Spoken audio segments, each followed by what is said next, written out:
igualdade. Senhores ministros, também eu considero, como já foi aqui exposto amplamente, que este é um julgamento que marca mais um passo na caminhada pela efetivação material do princípio da igualdade, no sentido de não discriminação, não preconceito, enfim, mais do que de uma igualdade, acho que é um passo no sentido da igualação, que é a dinâmica do princípio da igualdade. A Constituição fala em igualdade, mas a igualdade é uma conquista permanente porque continua havendo intolerância, discriminação, preconceito, todas as formas de manifestação, expressa ou velada. Lembrou bem aqui o ministro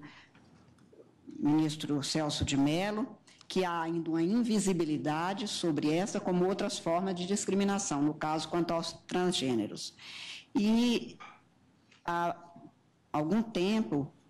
num comentário, ministro Celso, ministro Gilmar, eu me impressionei muito com uma fala, porque nós mulheres sofremos também muita discriminação, e todas as pessoas que sofrem preconceito e discriminação sabem que isso é um sofrimento. Quando eu digo eu sofro discriminação, eu estou usando o verbo que quero usar, porque é uma injustiça contra nós por sermos o que somos, tão somente. Mas, naquela ocasião, uma pessoa me disse, sendo transgênero, o seguinte: mas há uma diferença, é que a senhora pode sofrer discriminação por ser mulher e tem todas as formas de injúrias no sentido lato, mas a senhora não tem algo que nós, homossexuais ou transgêneros, às vezes temos, ou numa boa parte tem. É que a senhora conta com o apoio da sua família para vencer. E, às vezes, a discriminação contra o transgênero e o homossexual está dentro de casa. E ele se faz invisível dentro de casa. E nem isso é sequer falado. E não é uma coisa incomum. E me deu o exemplo, no caso de ele mesmo, essa pessoa ter sido expulsa pelo pai, pela sua condição. E ele disse: no seu caso, o seu pai se indigna junto com você.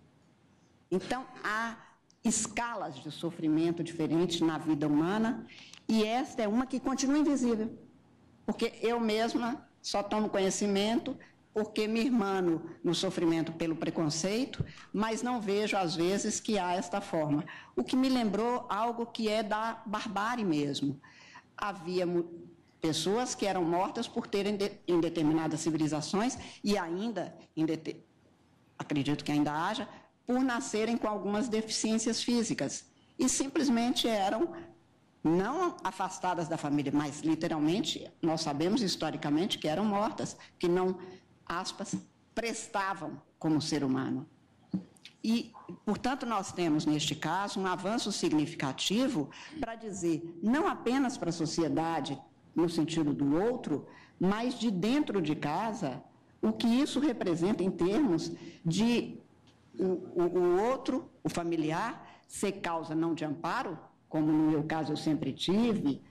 acredito que a Procuradora-Geral também, a ministra Rosa e todas as mulheres do mundo, que cada vez mais denunciamos os preconceitos contra nós, mas neste caso, quem devia dar o primeiro amparo, o primeiro abraço, às vezes é quem lança a primeira facada de preconceito e o primeiro lanço de sofrimento. E por isso eu acho que quando nós dizemos isso, somos todos iguais, sim, na nossa dignidade, mas temos o direito de ser diferentes em nossa pluralidade, nossa forma de ser. Por isso é que eu acho que este é um julgamento da maior importância e que vai trazer cada vez mais visibilidade aos agravos que só quem sofre o preconceito é que pode falar. E aí acho que este é um julgamento realmente da maior importância. Eu baseei meu voto nos princípios constitucionais da igualdade material, como aqui já foi dito, e por isso não vou repetir, também farei apenas juntada de voto, no direito à dignidade na nossa essência humana e o direito de ser diferente cada um, porque cada ser humano é único, mas os padrões realmente se impõem e o Estado há que registrar o que a pessoa é, e não que o Estado acha que cada um de nós deveria ser segundo a sua conveniência. Eu não sei que não é o local apropriado, uma cadeira de juiz, falar senão do direito, mas eu lembro uma passagem muito significativa da Cecília Meirelles, e que é muito rápida, em que ela denuncia de uma forma primorosa: já fui loura, fui morena, fui Maria e Beatriz, fui Antônia e Madalena, só não pude ser como quis. Nós não podemos ser como queremos. E a sociedade cada vez mais impõe uniformes que às vezes não nos cabem. E o professor Geraldo Attalib uma vez dizia que o melhor terno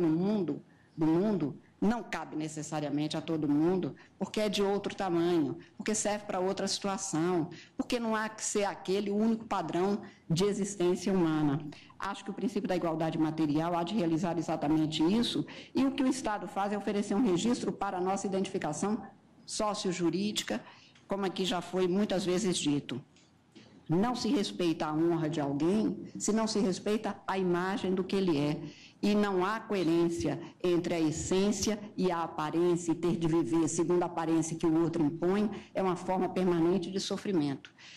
E por isso mesmo é que, baseado no princípio constitucional da dignidade, no princípio constitucional da igualdade material, no princípio da honra, respeito à honra e à imagem, e o princípio da liberdade, porque ninguém é livre sendo o que o outro diz que você é, aquilo que você não é, e tendo de viver uma mentira permanente, não a busca da verdade pessoal para ser verdadeiro com o outro e para ser verdadeiro com a sociedade. Eu exponho esses dados no meu voto, que é muito longo e que não precisam ser repetidos, porque foi antecedidos pelos brilhantíssimos votos a partir do voto do ministro relator.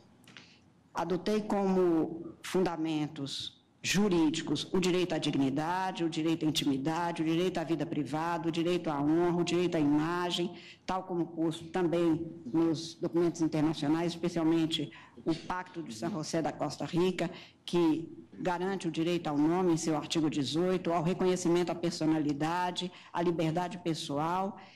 e com base na doutrina, na longa doutrina, que aqui já foi tantas vezes exposta e manifestada, o Supremo Tribunal Federal tem precedentes nesta matéria específica, no recurso extraordinário, nos votos que já foram até aqui tomados. E, homenageando e parabenizando o ministro relator pelo seu voto, eu acompanho no sentido de julgar procedente a ação para dar interpretação conforme a Constituição e aos pactos internacionais que tratam dos direitos fundamentais, mas para reconhecer aos transgêneros que assim o desejarem, porque é um exercício de liberdade, independente da cirurgia, como acho que nesse ponto há unanimidade, da realização de tratamentos.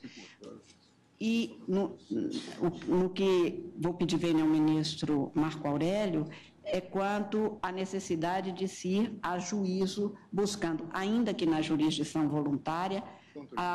o dado necessário para que esse registro se altere. E este é o ponto em que, então, divirjo de Vossa Excelência e também nos requisitos, que acho que realmente não são necessários, tal como posto e bem explicitado a partir do voto do ministro Fachin e com todas as achegas que foram trazidas e até o voto do ministro Celso de Mello. Peço bem a Vossa Excelência e proclamo